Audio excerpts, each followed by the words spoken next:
அனைத்து விவசாயிகளுக்கும் பயிர்க்கடனை தள்ளுபடி செய்ய வேண்டும் என விவசாய சங்க தலைவர் PR பாண்டியன் வலியுறுத்தியுள்ளார்.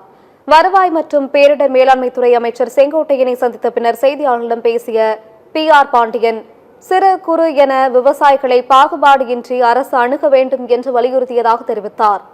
50,000 வரையிலான கடன் மட்டுமே தள்ளுபடி என்ற அறிவிப்பு ஏமாற்றம் தருவதாகவும், அனைத்து விவசாயிகளுக்கும் பயிர்க்கடனை தள்ளுபடி செய்ய வேண்டும் என்று கோரிக்கை விடுத்ததாகவும் தெரிவித்தார்.